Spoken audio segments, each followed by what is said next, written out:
Today's episode is episode 170, and today's episode is called Rabbit Holes. Today I'm going to talk about rabbit holes. Just going to explore this on positive, negative spectrums when it comes to thinking through things and feeling through things. Today's episode, if you're watching on YouTube, we've got the picture from the Artistic Nuance podcast episode. One of my favorite pictures. It's got the Mona Lisa with me as a beard. It's got the Scream by Edward Munch. Can't really see it in the background today, but it's there. And you've got the Son of Men. And that's me or my character, with an apple in front of his face. Well, they kind of, the interesting thing about that there, I think I talked about this already, is that your brain fills in the gaps to make sense of the face behind the apple, even though you can never be sure what the face looks like behind the apple, which is an interesting thing. I suppose that probably connects to rabbit holes. I think one of the reasons why you go down rabbit holes is this curiosity of the unknown, of wanting to find things out, figure things out, and find new parts of your universe on both a felt and intellectual experience of life. Rabbit holes, I think we all go down them on an individual level, and you don't realize you were down a rabbit hole until you come out the other side of a rabbit hole. That's kind of been my experience. And there's many different forms of rabbit holes. Not all rabbit holes are bad to go down. I think there's a certain amount of time you spend down a rabbit hole before you realize this has gone down too much of a rabbit hole. So, for example, there is when you discover a new school of thought. So you could go through a lot of pain and suffering in your life, and you might generally you'll come across a personal development, self-help school of thought that you might feel holds the answer to every problem in your life, because you're looking for that quick fix. You're looking for that simple way of looking at the world, which will help you feel less confused by the world. So you'll go through a period. Well, I've went through periods where I felt like, yeah, this holds the ultimate answers that will give me answers whenever I'm confused or lost. For me, that's been an illusion. It's been a rabbit hole. To start off with, it does give you new logic. So if you come to a school of thought, say, for example, you come discover NLP or something I was involved in for a while, the three principles, you'll come across it and it'll give you new understandings, new inside out understandings, new ways of thinking about things, new thinking tools to help you understand your experience, make sense of your life as the individual, and help you move forward. That's what it's done for me. Different schools of thoughts have helped me to move forward. But they can end up being a rabbit hole if you spend too much time in a school of thought that's creating an illusion of solving all the problems in your life without really you recognizing that your life is more complex than just one way of looking at things. The other thing with rabbit holes, another rabbit hole I want to talk about, is in purely on the emotional feeling level. I often find myself, when I become conscious of it, inside rabbit holes with feelings like I'm isolated from the world. Nobody understands me. Nobody's feeling the feelings I'm feeling. They're too deep. They're too difficult to feel. That nobody could be possibly feeling these feelings, because when I'm engaging in the world, my day to day, it doesn't seem like other people are dealing with similar feelings to me. So I found that to be a rabbit hole when I'm completely wrapped up inside that feeling. When I become conscious of it, it's not like the feelings go away or become easier. But what does happen is that I get that realization that I'm not alone in these feelings, even though it feels like it in the moment. And it's not a bad thing also to sometimes feel isolated and alone. It's sitting with that, not fearing it so much, because it's that feeling that's stopping you from being creative and self expressive in your day to day life, because you feel having to feel those feelings. So I've been exploring this idea that if you sit with those feelings, maybe it will help to decrease the tension in your life, the background tension. Maybe it'll help to decrease the resistance you have to being yourself, to speaking how you see things, and to being creative and to putting things out there. So that's the flip side of that. To be honest, so far, I found that those feelings don't get easier to feel. It's not like I look forward to feeling them. I don't even get to choose when they come about either. I've noticed that they feel anyway to me that it's random.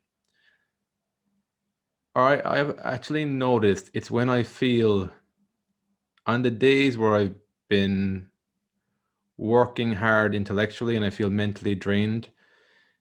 Those are the days that I do feel more susceptible to these feelings of life is too difficult. I feel alone. I feel I feel I'm never going to get anywhere. It's those types of feelings that can get on top of you, especially or for me now. I've just noticed, especially after a hard day work where you're thinking through problems.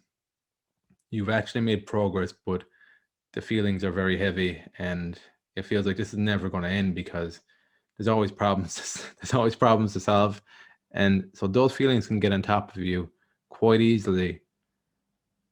But I found by bringing a bit of consciousness to it, even speaking about this on this podcast, normalizing these feelings, it helps. It also helps me to recognize that these feelings are never going to go anywhere. They're not going to go away completely from my life because it is part of life. There's heavy feelings, heavy emotions to feel.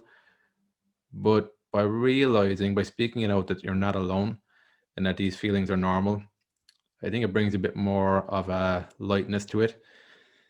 And it can help you pull you out of that rabbit hole. I'd call it a rabbit hole of deep despair that you could otherwise feel stuck in for a long time. Or you also might feel that this is specific to you. Nobody else is feeling the same way you are because in your day to day interactions, people don't generally talk about feeling these feelings or how they process these feelings. So it can feel like it's a unique thing to you. And it isn't.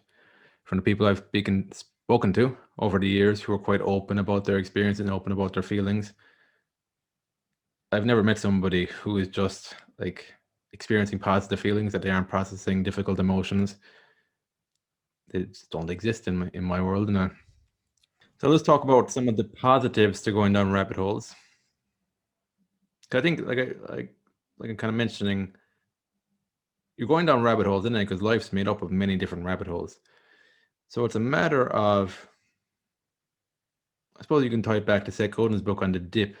It's a matter of knowing when to quit and knowing when to persist. That's part of this process too. But I'm just going to talk about some of the positives to navigating down rabbit holes.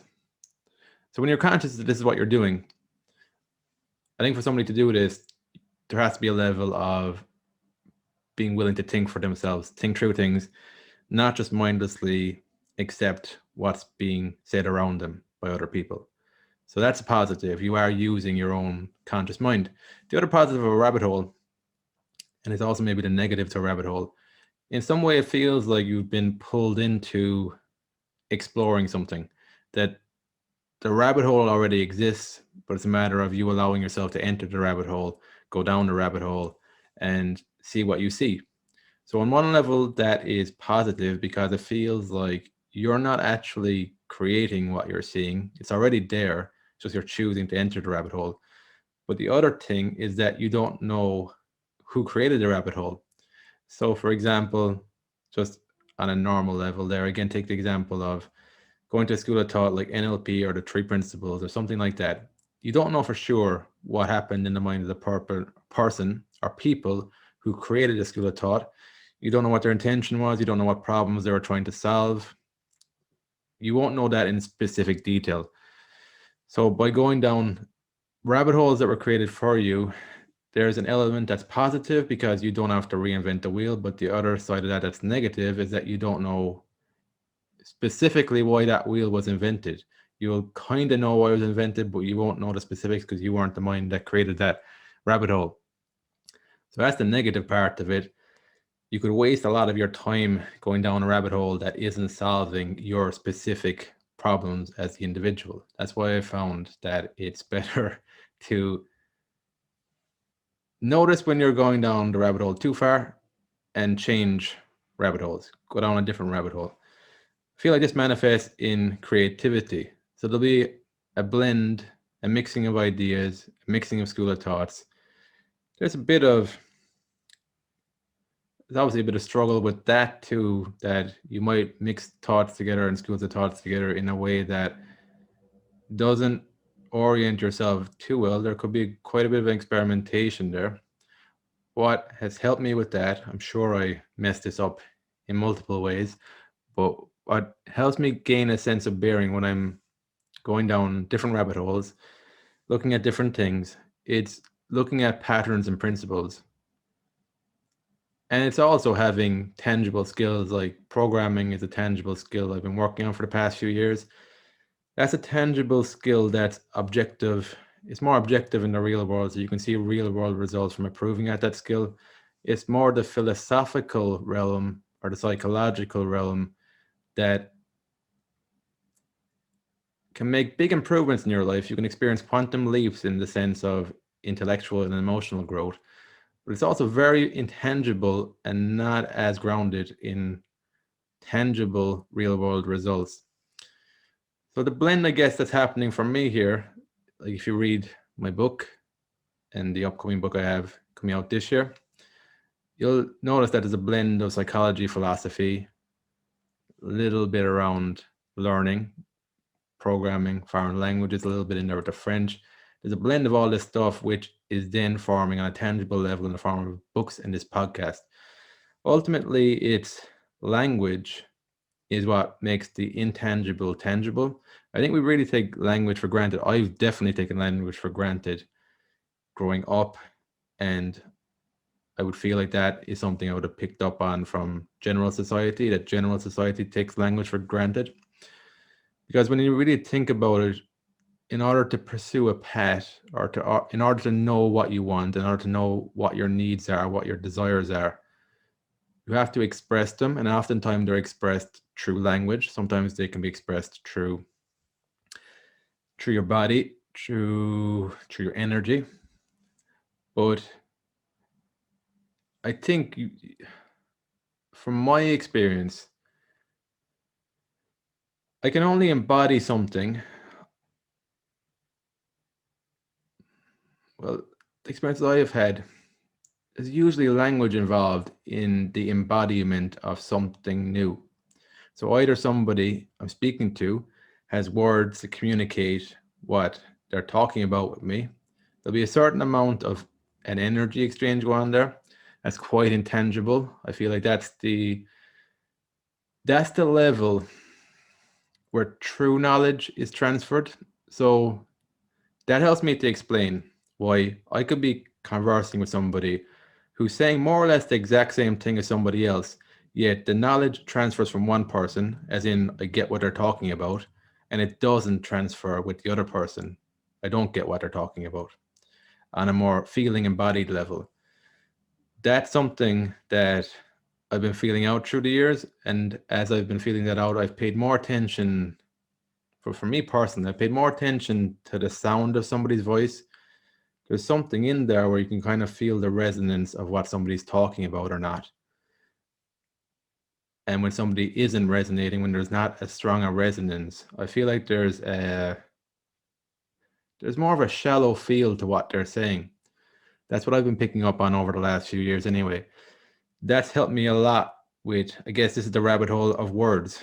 People who say the right things or say the things you want to hear, but don't actually embody what they're saying. They don't understand what they're saying. So it's irrelevant what they're saying if they don't actually have the knowledge to transfer to you. I think that probably plays out a lot in the education system. You've got teachers, obviously there's great teachers too. Some people who see it as a profession, who've been drawn to it, a caring nature, who've knowledge about the world.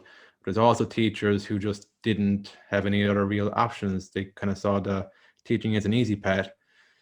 And then they're lacking in that, seeing it as a vocation. They're also lacking in living in the real world, seeing what actually works, what doesn't work. So it's limited the knowledge transfer there if they don't have the results or the experiences to back up what they're teaching. That's what I found as I've moved along, that it's somebody who has lived what I want to understand. That's the most important thing. I don't care about what their school of thought sounds like. I care about how does it feel to be in conversation with them? What does their life look like in that specific area that I want to improve in? That's kind of how I generally go about it now. before I wasn't that specific. Like even with the person, it's accepting that people are imperfect, but this person has got something in one area of their life that you would like to have insights around. You'd like to experience in a different way. And when it's an energy exchange rather than a dogma, a school, a certain way of seeing things that you're being taught, it allows you to express that new knowledge in your own way. So you might pick up the transference of knowledge from somebody who's living it, and you'll improve in that area because of that knowledge transfer, but it could look quite different on the surface, even though it's the same underlying principles, the same underlying understanding. It will look quite different in your life because you're an individual with different interests, different desires, different wants, different needs. So that's a way of navigating the rabbit holes that I've grown to understand. That's helped me a lot. It helps me to feel lighter. It helps me to, I suppose actually the rabbit holes themselves don't feel as rigid. They don't feel as clearly defined. It feels like one world with lots of different rabbit holes to explore. And yeah, that's kind of more the feeling.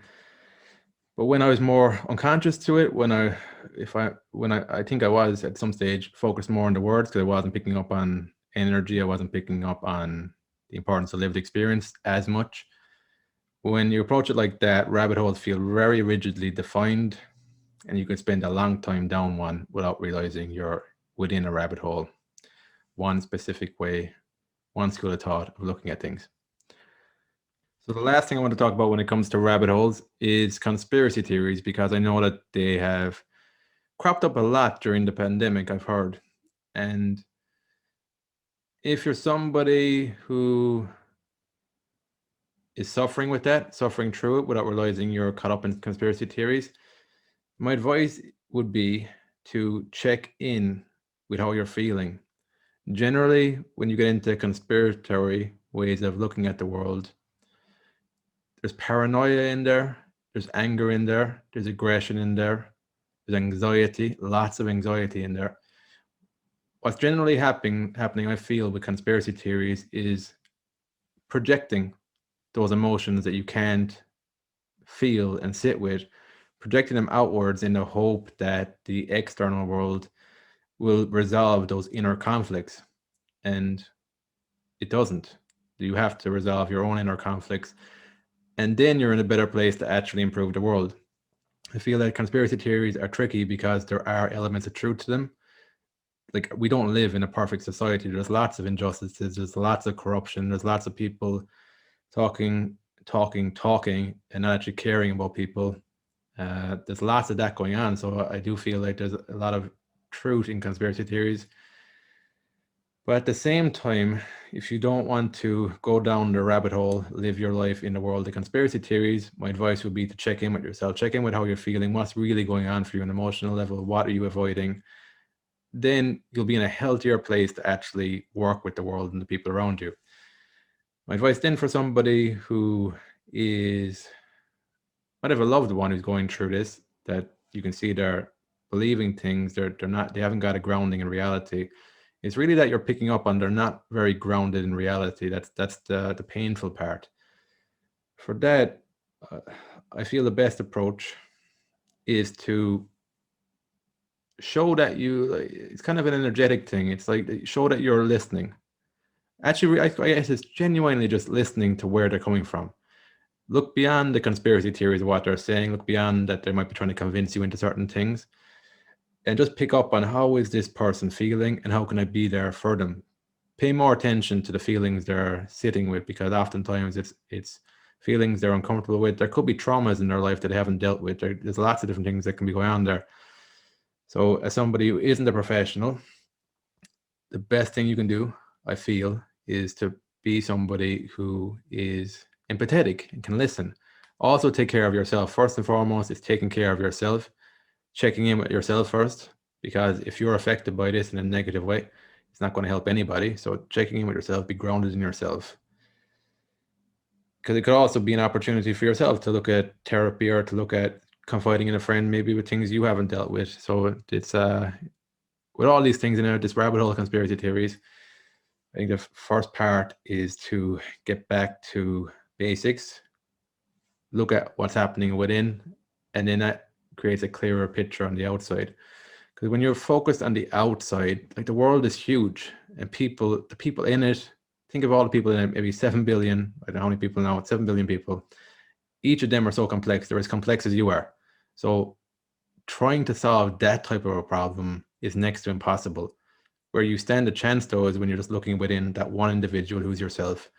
That's where you can start to work on the inner work. So I look at conspiracy theories. If you find yourself getting into that realm, it's an opportunity to look at the inner work. Yeah, I just wanted to touch on that at the end. I haven't got into conspiracy theories, but I know the feeling. I know the feeling of paranoia. I know the feeling of projecting your own emotional issues outside yourself and feeling like there's things going on in the world that if it only changed, then you'd be able to feel better in yourself. But that's not real. There's always something happening in the world. It's always something you'll pick up on, your brain will pick up on, that you're not happy with. So that's a moving target. But the thing that doesn't move is the emotions within that you can start facing. So I'm familiar with that general process. So that's it. That's what I want to talk about. Rabbit holes, not a bad thing, not always a great thing, but it's part of life. And it's something that I wanted to talk about today. It's part of the creative process. And yeah, that's it. If you enjoyed today's podcast, I'd appreciate it if you could leave a rating and a review. And that's it. Until next time, have fun and enjoy the process.